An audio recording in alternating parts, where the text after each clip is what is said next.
Oi, gente! Eu sou o Arquicast Tecnologia, meu nome é Adilson e hoje a gente vai tratar de um produto super versátil e amplamente utilizado em projetos de arquitetura de interiores, que são os painéis decorativos. Afinados com o que há de mais inovador na indústria 4.0, os painéis são peças feitas com alta tecnologia e também sob medida para cada ambiente, dando ao arquiteto grande liberdade nas possibilidades de aplicação. Tamanha versatilidade é reconhecida como um valor tanto por quem cria, quanto para quem investe no produto. O mercado residencial, por exemplo, que passou por muitas transformações recentemente, é um dos tipos de projeto que muito tem a ganhar com novas soluções práticas, adaptáveis a diferentes demandas, sem cair no risco das generalizações formais típicas da produção em massa. Mas como associar a tecnologia da produção industrial à capacidade de customização típica de processos mais artesanais? Para falar sobre características do produto, seu processo de fabricação e das possibilidades de aplicação para o mercado de arquitetura, a gente trouxe convidados que entendem do assunto. Primeiro, temos aqui o Piero Cerdeira, é administrador de empresas, especialista em governança corporativa e planejamento estratégico, e hoje é sócio proprietário da Menta Painéis. Boa noite, Piero. Obrigado pela sua presença aqui. Boa noite a todos. Eu espero que vocês gostem bastante aí das informações e eu espero aí contribuir com bastante conteúdo para vocês entenderem um pouco melhor desse mundo aí dos painéis decorativos. Obrigado. E está também a Ana Maria Miranda, ela é sócia arquiteta e urbanista da Arte 2A Arquitetura, trabalhando há 13 anos em projetos comerciais de pré-fabricados e residenciais de alto padrão. Boa noite, Ana. Obrigado pela sua presença aqui. Boa noite, gente. Eu que agradeço. Um prazer estar aqui com vocês. Menta, uma parceirona de muitos tempos. Agradeço o convite. Obrigado, Ana, novamente. Para conversar com os dois, estou aqui com um time em peso. Boa noite, Lili. Tudo bom? Tudo bem. Boa noite, Adilson, Rafa, Ana, Piero. Obrigada pela participação. Vamos lá. Fantástico aprender mais sobre produtos aí que estão em alta no mercado e só com possibilidades de inovação e melhoria ao longo do tempo, né? Super interessante. Vamos lá, doida para aprender. E Rafa está aqui com a gente também. Fala, Rafa, tudo bom? Fala, beleza? Obrigado, Piero e Ana, por participar desse episódio com a gente. Vamos que vamos.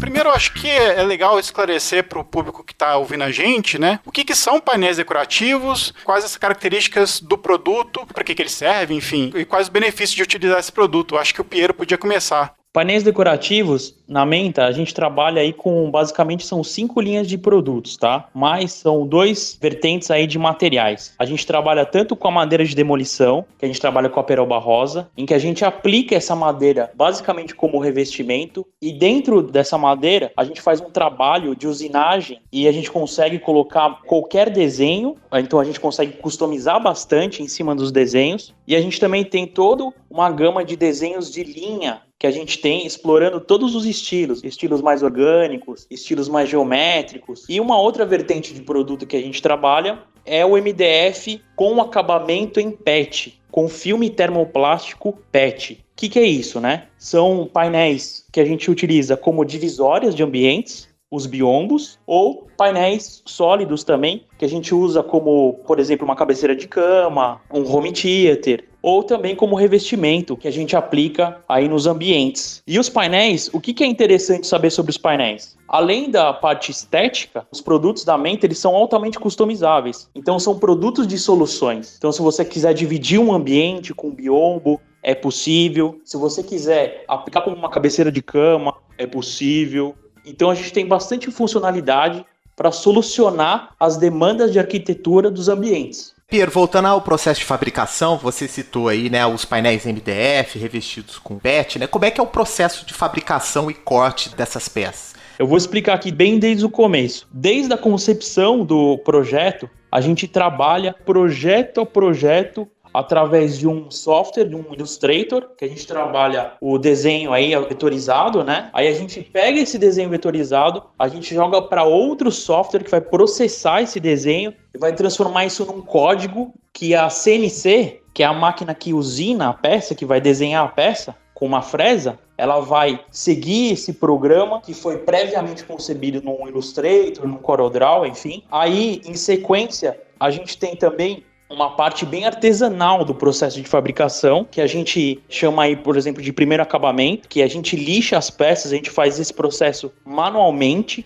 porque cada desenho tem uma característica, a gente precisa fazer esse acabamento manualmente. Aí, em sequência, ele vai o que a gente chama de cola, né? Que é o processo anterior à termolaminação a vácuo, que é a aplicação do filme PET. Então, a gente passa uma cola PU base água. E aí, ele segue para a termolaminação específica, né? Que é uma máquina, eu vou tentar ilustrar um pouco melhor para vocês, como se fosse uma câmara de bronzeamento artificial, onde você tem a peça lá no MDF cru, uma peça vazada ou uma peça sólida do painel. E aí, a gente coloca um filme PET por cima dessa peça, aí a gente fecha essa máquina, essa câmara de bronzeamento, a gente aciona lâmpadas UV, né, que vão aquecer esse filme, aí em sequência a gente vai acionar uma bomba de vácuo que vai termoformar a peça, que vai pegar o acabamento na peça. Tipo aquelas fabricações que geralmente o pessoal faz de garrafas e tudo mais, né? Que são feitas com ar. Nesse caso, ela é laminada em cima da base que tá lá em MDF, né? Ela adapta todo aquele formato do MDF, né? Essa chapa base, vocês trabalham com MDF ou também tem outros materiais que vocês usam nesse recorte? A gente trabalha exclusivamente com MDF, mas também a gente termolamina metal, porque, por exemplo, os biombos, eles necessitam de perfis em U, e a gente termolamina esses perfis em U para instalação, para fixação dos painéis. E a gente também usa esse mesmo processo de termolaminação a vácuo. E esse processo, quais os benefícios que ele traz para o produto? Assim, quais valores ele está agregando, né, ao painel de MDF tradicional, digamos assim? A primeira questão, eu acho, de valor do produto é a questão de sustentabilidade, porque o PET ele é composto de até 80% de resina reciclada. Para manter as propriedades do filme, eles acrescentam o restante em pellets de resina virgem, de PET, para formar o filme plástico que dá acabamento ali na peça. Então a primeira questão é a sustentabilidade. Aí a segunda questão é a manutenção da peça, porque é uma peça que ela sobrevive muito melhor à obra, né? Ela é mais difícil de riscar do que uma pintura tradicional, do que um processo de laqueamento. Ele também é um processo um pouco mais econômico do que um processo de laqueamento. Então a gente tem aí algumas propriedades interessantes para a manutenção do produto. Então ele sobrevive aí melhor na obra, né? E ele também tem uma durabilidade melhor. O PET, por exemplo, ele é muito pouco poroso. Então, se você derramar café sobre a peça, ela não vai absorver o líquido. E você consegue remover facilmente, aí com um solvente leve ou até com um pano umedecido, você consegue tirar qualquer acidente que tenha ocorrido. Eu estou pensando aqui na minha época, eu trabalhava mais com projeto e tal, hoje eu não estou trabalhando tanto, mas, poxa, é o meu sonho esse tipo de produto, porque, né, assim, eu acho ótimo você falar, né, que o PET sobrevive melhor à obra, a laca não sobrevive à minha família, por exemplo, as minhas pessoas, assim, a laca nunca aguentou. Assim, o meu uso, nem do meu cliente, não, assim, né, mas o meu uso, assim, então sempre era algo assim, eu queria aquele tipo de superfície, né, assim, totalmente adaptável, né, assim, disponível em todas as cores que eu pudesse imaginar, né, porque essa questão da customização é fantástica, né, mesmo que eu tenha o mesmo desenho, só a possibilidade de eu ter também uma variedade grande de cores ali, né, e de tipos, assim, que eu possa trabalhar em cima do mesmo desenho, já me dá um resultado totalmente diferente, né, então eu fico pensando, a Ana que trabalha intensamente nesse ramo, deve estar muito satisfeita, assim, felicíssima com essa possibilidade de ter a versatilidade, né, e o acabamento, né, de um produto, digamos assim, uma superfície lisa, né, assim, que dá uma continuidade espacial, aparenta uma robustez e ela de fato ser verdadeira, né, coisa que na minha época eu não tinha. Eu costumo dizer que assim, na obra tem que ser tudo à prova de bomba, né? É verdade. Mas aí, Ana, fala um pouquinho sobre isso pra gente, assim, qual é a sua experiência de utilização desse tipo de material e aonde você já utilizou, o que você sugere, um pouco mesmo da visão de quem desenha e de quem especifica, né? Na Menta a gente trabalha há um tempo, então a gente sempre especificou desde a época que eram mais elementos vazados, então trouxe pra gente o leque de cores absurdo, né, porque você sempre vai trabalhar com objetos vazados e aí você tem aquela limitação entre as peças que fica aquela pintura horrorosa, aquele acabamento feio, e o MDF, que é a fita de borda, que também não traz um acabamento legal. Então, para a gente trazer o elemento vazado dentro de uma obra com acabamento impecável, com o brilho que tem as peças, já encanta um cliente. Então, ele vai investir, ele vai porque ele quer que aquilo seja o carro-chefe dele.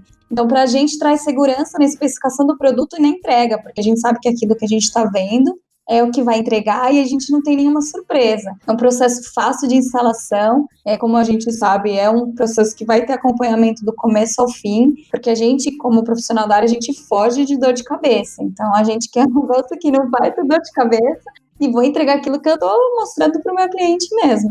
Obra é um problema, assim, né, do início ao fim, né, assim, é para cardíaco, né, é teste para cardíaco, essas coisas, né, assim, muita coisa pode dar errado. Então, assim, realmente no planejamento do arquiteto, isso envolve os produtos e os parceiros, essa questão de um acompanhamento e uma orientação sobre como fazer é fundamental.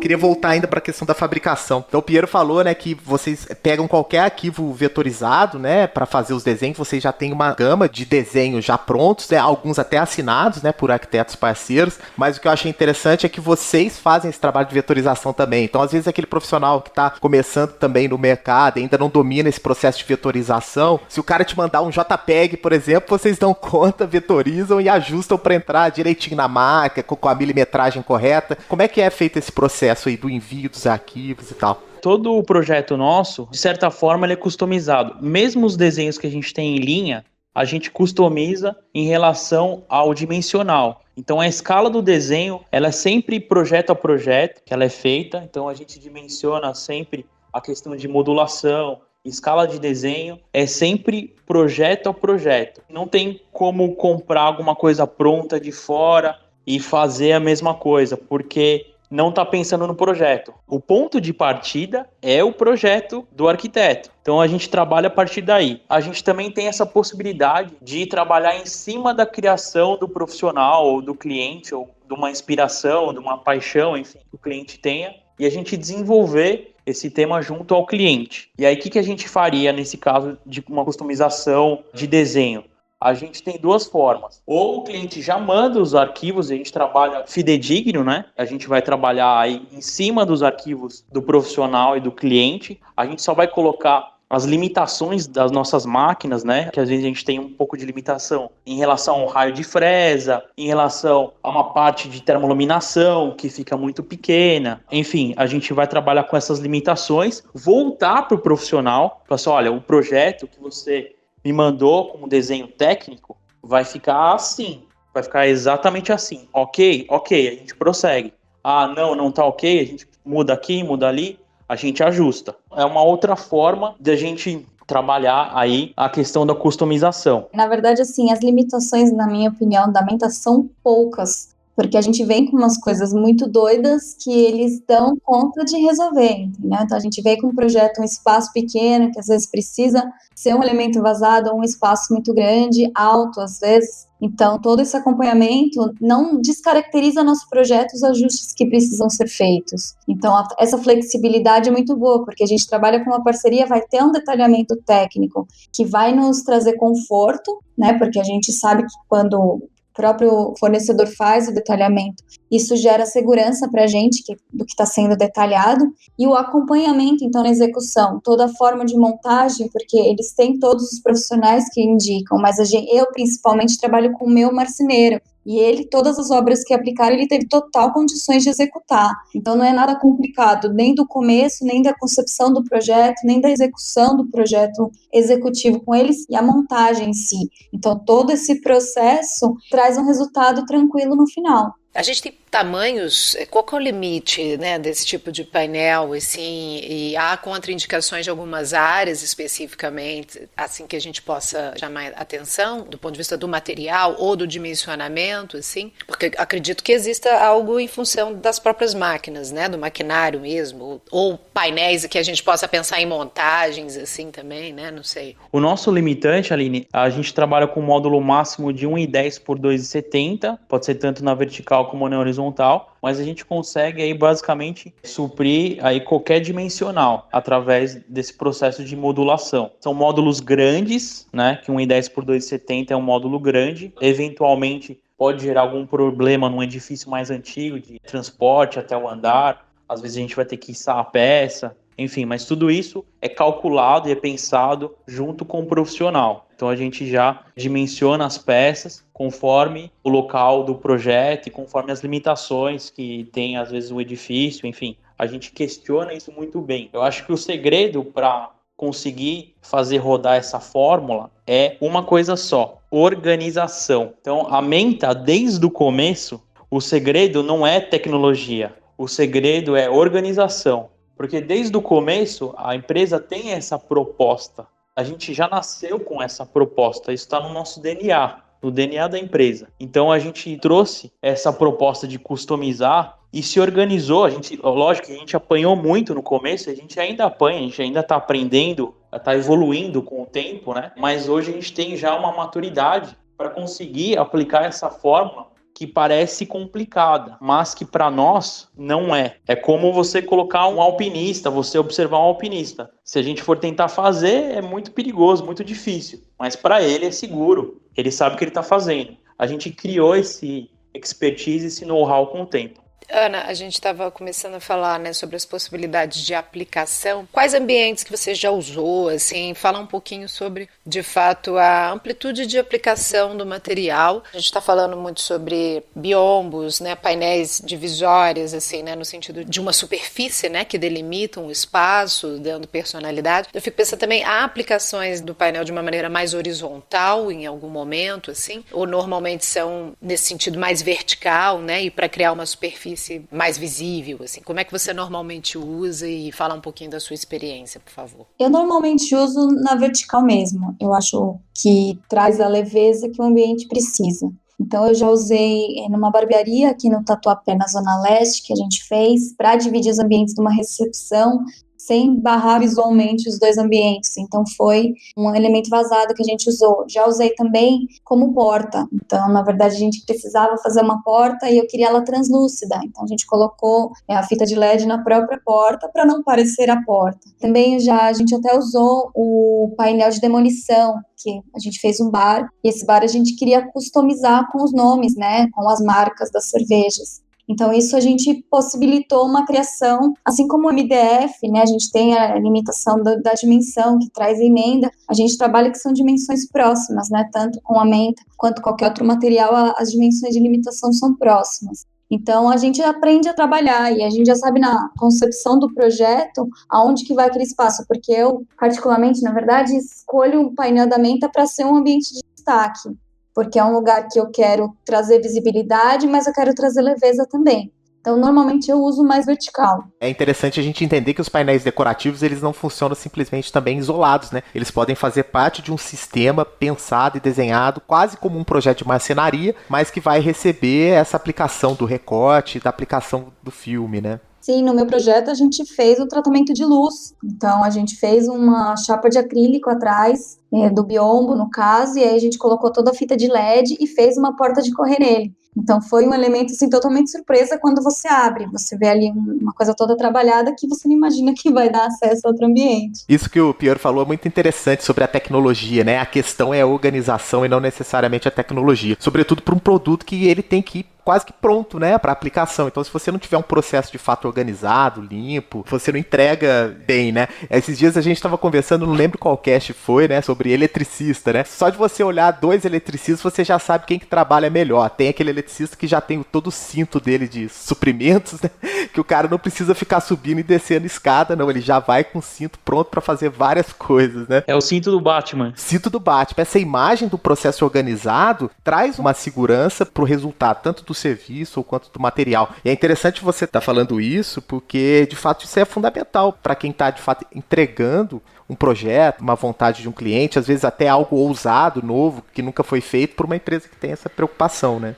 A organização é uma linha mestra, né? Voltando um pouquinho aí, complementando aí o que a Ana e a Aline comentaram, eu acho que o painel ele tem que estar integrado aí com a proposta de arquitetura do ambiente. Então ele faz parte aí. E muita gente utiliza a menta aí como uma cereja do bolo, como a Ana Maria colocou. É bem importante a gente saber combinar as coisas, né? E usar o painel para valorizar o projeto, o ambiente do cliente. E a questão de trabalhar a iluminação, o projeto luminotécnico, a questão da iluminação casando com o painel, é muito importante. Ainda mais num painel que é vazado, você consegue trazer com a luz na arquitetura é tudo, né? E com os painéis eu acho que isso é o cubo, porque você precisa trabalhar muito bem ali com a luz, que você consegue valorizar os elementos e você consegue transmitir a sensação que você projetou, né?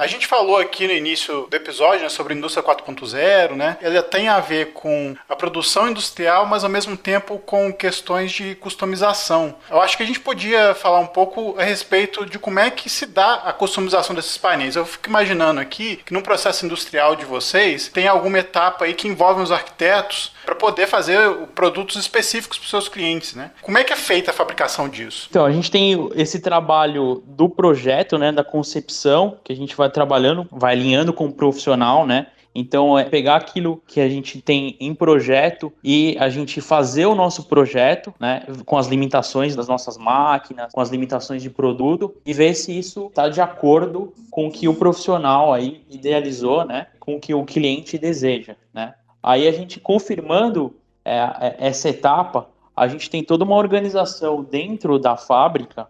A gente tem uma estrutura de vendas para atendimento, a gente tem uma equipe de projetos, a gente tem profissionais em todas as áreas ali da fábrica que vão se atentar aí etapa a etapa para concluir exatamente aquela peça que foi inicialmente idealizada por um profissional ou por um cliente. Perfeito. E uma pergunta, vocês têm produtos também de linha ou todos eles são adaptáveis a projetos? A gente tem diversos produtos de linha, né? A gente tem um segmento de portas decorativas também, que elas podem ou não se integrar com painéis. Você pode ter um painel com porta e você deixar o elemento da porta mais invisível, né? Isso traz uma elegância, uma modernidade para o projeto. A gente tem uma linha de vazados que chama de brises, que também é um elemento vazado, só que ele tem uma característica bem bacana, que eles rotacionam, então você consegue brincar com as peças e você consegue posicionar as peças do jeito que você quiser, todas em 45 graus, todas alinhadas, todas desalinhadas, enfim, tem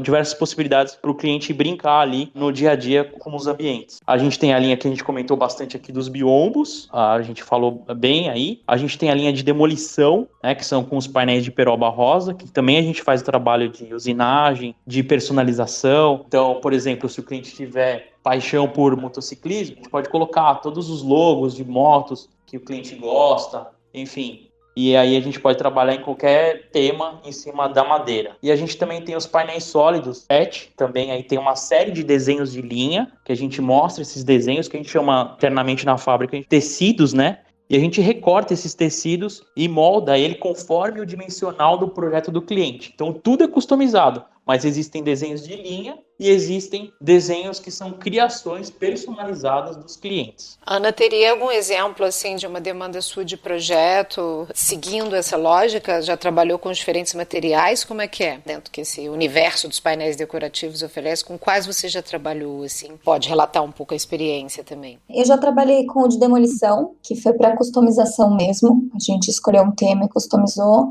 E os biombos. Os biombos a gente acaba trabalhando mais por conta da versatilidade de cores também, né? É difícil a gente encontrar no mercado elementos que são vazados e que tem uma versatilidade de cor boa e tem um acabamento legal. Então acaba que pra gente é o que a gente usa mais. Os biombos são leves, né? Como é que é essa questão do peso também, né? Dos materiais? Isso é sempre um problema, né? Porque também a gente vê, quer dizer, pode ser um problema, né? Algo que precisa ser levado em conta, né? Quer dizer, você vê um material, vê uma aplicação, gosta do desenho, inclusive quer ter uma determinada profundidade, às vezes, né? Por exemplo, trabalhando com luz, ou trabalhando em ambientes comerciais, que é pendurar algum painel para dar algum efeito, né, mais horizontal? Ou como é que é um pouco isso, a questão do peso? Isso chega a ser um limitador ou não? Essa questão do peso tem a ver com a espessura das chapas. Vocês têm um limite de mínimo e máximo de aplicação do PET para essas chapas e que isso impacta diretamente também no peso. O nosso limite de produto é a linha de 25 milímetros, né, um módulo só, né? A gente trabalha com uma outra linha que a gente chama de colors,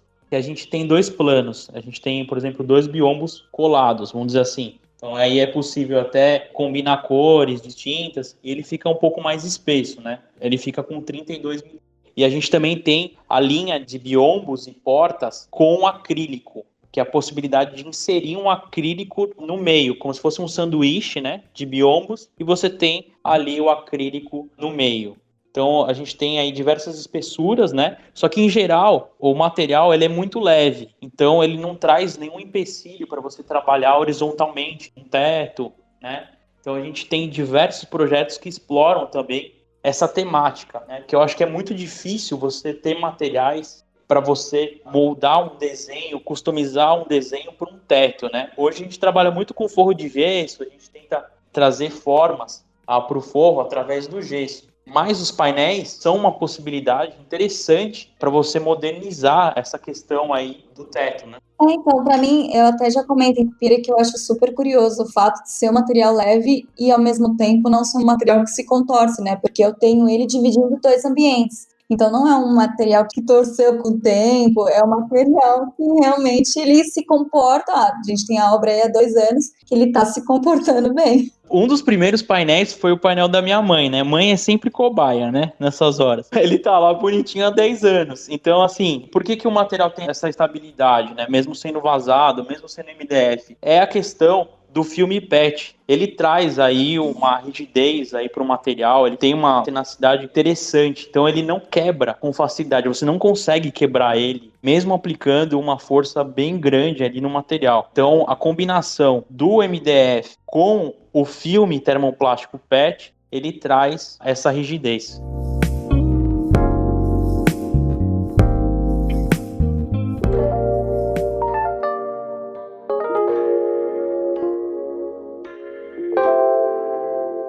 Voltando na questão das aplicações, né, a gente falou aí dos painéis, biombos, o Piero falou dos forros, mas é super interessante a gente ver um formato de aplicação, um tipo de material que pode dar liberdade para os arquitetos pensarem em qualquer coisa, né? Tô imaginando aqui até mesmo reforma de áreas molhadas e que você às vezes vai fazer uma economia de trabalho de mão de obra civil, simplesmente revestindo, às vezes, até mesmo, né, banheiros e usando o painel para substituir outro material, né, ou forro de gesso, ou a cerâmica.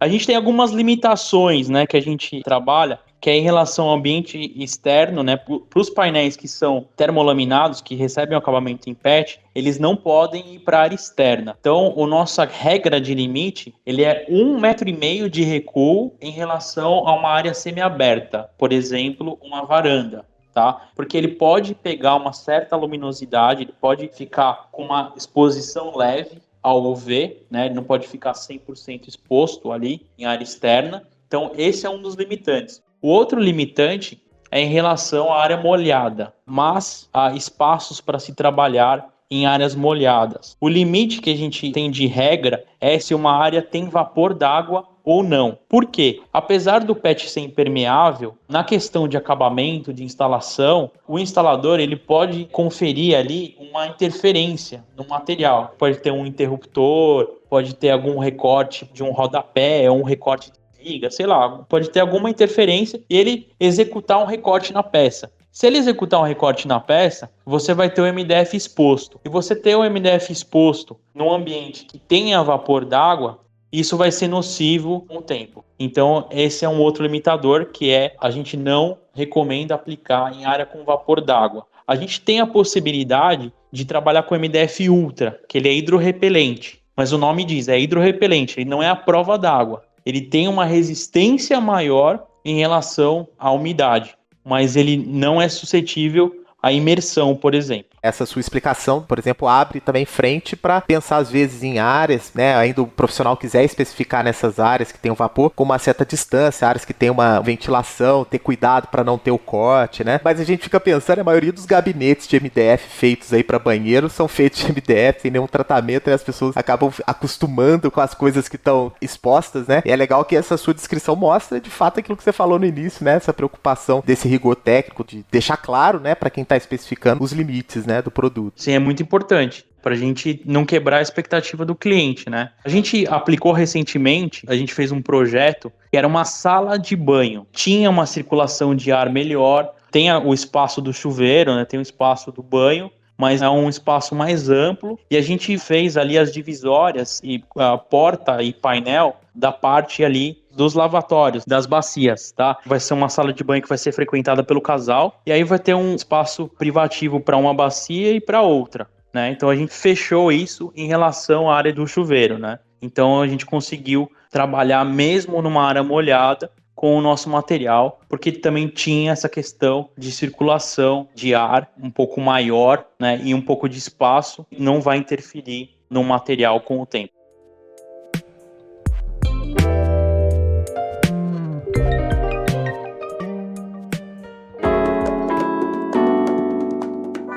A gente sabe que o material é fácil aplicação, é fácil montagem. Como é que a empresa, ela dá suporte a quem está instalando, assim? Ela tem os manuais, ela acompanha a pós-venda, como é que é isso? Então, na verdade, tem os dois. Tem a orientação que a gente tem logo no fechamento, quando está chegando o material. Também vem as instruções certinhas. Então, na verdade, quando o material ele é produzido para a gente, já tem a limitação de onde vai ser instalado, de como vai ser instalado. Então, tudo isso é meio que trabalhado junto. Então, tudo vem muito certinho para você não ter dor de cabeça na instalação, tanto se for uma indicação da própria Menta, como se for nosso prestador. Que outras coisas a Menta auxilia quando o arquiteto compra? Como é que a empresa dá apoio, né, às aplicações aí que os painéis têm? A gente acompanha todo o processo, né? Então a gente tem uma estrutura, uma organização voltada para atender o cliente. E obra, que a gente comentou no início aí, são muitas variáveis, né? Então a gente sempre tem surpresa, é sempre coisa diferente, né? São pessoas diferentes, são projetos diferentes, e a gente pode sim ter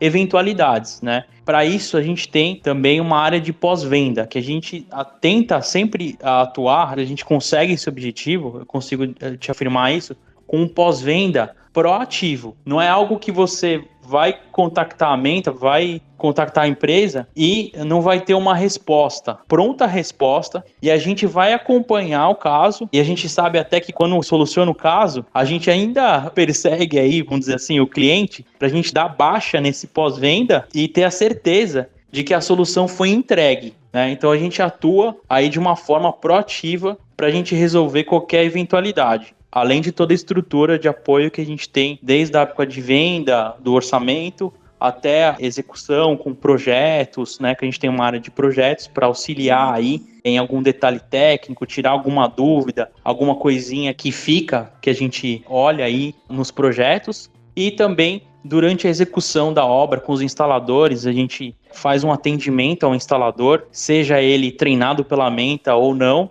A gente tem uma linha de contato aí com o instalador para ter certeza que o sonho do cliente está sendo entregue, né? Então a gente tem que trabalhar ativamente na comunicação com o cliente. Pelo site também, eu achei interessante, a gente estava falando isso em off, né? Eu falando como é difícil ter um site que tem mais de um canal de acesso, né? Assim, ao cliente e tal. E não é inteligência artificial, é inteligência humana, né? Que é mais importante, porque hoje as empresas estão indo numa linha que eu acho que às vezes é um pouco perigoso. Todo mundo está investindo bastante em inteligência artificial, em canais de contato de atendimento automático. Só que eu, por exemplo, eu como cliente, eu me sinto mal, eu me sinto perdido falando com um robô. Eu quero que uma outra pessoa me entenda e leve meu atendimento para frente, né? E a gente se estruturou para fazer isso dessa forma, de uma forma humana, um diálogo, né? E para a gente resolver as coisas e conseguir conduzir o cliente no sonho dele, né? Não, hoje em dia, se tiver um chatzinho minimamente inteligente ali, já estou satisfeita, para você ver o meu nível de insatisfação. A minha experiência é terrível com essa questão, né, assim, online e tal, mas eu achei isso interessante. A gente estava falando sobre esse acompanhamento e assessoria, né, ao arquiteto e ao profissional da obra, né. Também a possibilidade de simulação, né, do modelo através de... É uma plataforma que tem instrumentos e ferramentas que facilitam a visualização também, né, junto a pessoas que queiram experimentar ali. Isso é super interessante. A gente está estudando algumas ferramentas para o cliente e para o profissional poderem experimentar a compra de uma forma bem inovadora, do ponto de vista de tecnologia, né? A gente está ainda em fase de testes, né? Que é algo que a gente está investindo aí para a gente, por exemplo, ter uma ferramenta de realidade virtual, de você conseguir, de certa forma, simular ali em tempo real, você colocar um biombo no ambiente e você conseguir visualizar aquela peça na sua obra, no seu ambiente, você escolher ali por um aplicativo no seu celular, você colocar ali a peça da Menta, e aí você conseguir visualizar ela de várias formas. Ter um rápido entendimento de perceber um pouco o material no local e você poder brincar com isso. Você já tem toda a biblioteca disponível, né? A gente fez um primeiro trial, né, um primeiro teste, mas a gente pretende lançar isso só no ano que vem, com bastante teste, porque exige bastante refino ainda, né? Mas a gente pretende lançar isso aí em fevereiro ou março do ano que vem. Tem também no site de vocês toda uma biblioteca para baixar, né, dos painéis disponíveis, né? A gente tem uma biblioteca de blocos para o profissional ele já baixar ali os blocos e poder ir projetando com maior agilidade, né? Porque é fundamental você trazer agilidade para o profissional, para ele poder projetar rápido, da forma também mais correta possível, a própria empresa desenhando os modelos. Eu acho que a gente tem um carinho aí especial, né? E aí o pessoal consegue inserir nos projetos e visualizar bem. Tem uma coisa importante que, assim, eu penso que o cliente ele tem que ver para ele poder comprar, para ele poder investir. Então, isso facilita nosso processo criativo de concepção de projeto, de convencer o cliente daquilo que a gente está projetando, né? Porque às vezes a gente só explicando não fica claro que é o que a gente vai propor. Então, esses blocos todos nos ajudam, é uma ferramenta que completa aquilo que vai ser entregue. Então, é a realidade mesmo já virtual trazida para a nossa realidade.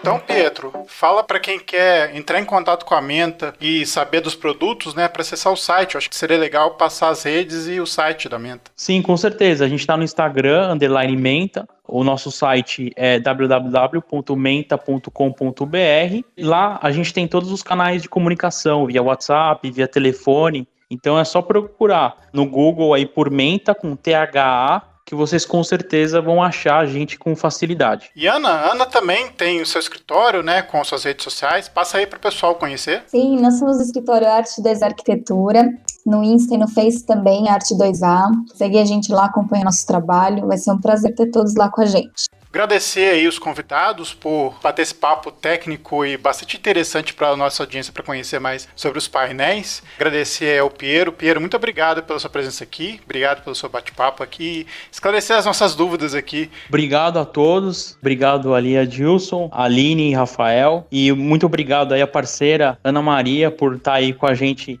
há bastante tempo aí trabalhando, confiando aí nos nossos produtos. Espero que esse podcast seja bem esclarecedor para quem quer conhecer um pouco mais do mundo aí dos painéis decorativos e da Menta aí também. Uma coisa que a gente fazia antes da pandemia, eu tenho certeza que quando as coisas normalizarem um pouco mais, a gente vai voltar a fazer, são as visitações à fábrica. Então você profissional que quer conhecer a fábrica e ter essa experiência para vocês terem mais segurança, eu acho legal, é fundamental. Fica aí o convite para vocês nos visitarem. Enquanto isso, para quem escutou esse podcast e quiser aí nos acompanhar um pouco mais, a gente vai disponibilizar aí um sorteio de 3 kits de amostra e 10 catálogos aí para vocês. Vai lá no Instagram, curte a gente, comenta aí no ArchiCast que a gente vai mandar para vocês aí um kit de amostra bem legal. Boa. Audiência, então aproveitem que a Menta tá dando essa colher de chá para vocês, hein? E acompanhe as postagens aí que a gente vai deixar mais claro aí para vocês. Agradecer a Ana Maria também. Ana Maria, muito obrigado pela sua presença aqui, por esclarecer para os profissionais como é que é trabalhar com os painéis, né? E volte mais vezes. Eu que agradeço, gente, a Dilson, a Aline, Rafael, obrigada. Já sou super fã como profissional da área, então estou sempre acompanhando, sempre de pertinho. É um prazer poder participar. O Piero também já sabe que eu sou fã. A gente não pode falar, né, de uma coisa que a gente não confia, que a gente não conhece. Então eu agradeço mesmo, total confiança. E agradeço a oportunidade aí de estar falando com vocês e agradeço mesmo. Rafa, mais um aí, né? Muito bacana mesmo, assim, abre a cabeça para diversas possibilidades, ainda mais agora que tá todo mundo pensando em reformar aí casa, fazer fundo de live, né? A gente nem falou disso, mas tem muitas aplicações bacanas, né? É isso aí, meu. Joga fora, um bom fundo de live. Joga fora esse PVC aí com adesivo de livro e faz um painel direito. É isso aí. É verdade, gente. Que nicho é esse, Rafael? Pois é. Muito bom. Lili, Mais um para nossa conta, né? Só agradecer, um especialíssimo, né? Pra gente é fundamental essa visão prática mesmo e, assim, possibilidades de uso dentro da arquitetura, né? Voltada ao projeto mesmo, né? A gente fala sobre várias coisas, esse perfil pra gente é muito bem-vindo para os nossos ouvintes mais ainda. A gente tem um ótimo retorno. Então, obrigada pelo esclarecimento, pela forma leve e instrutiva, né? Como vocês trouxeram. Obrigadão e parabéns aí pelo trabalho. Muito bom. E a gente volta semana que vem com mais episódios para vocês. Até mais.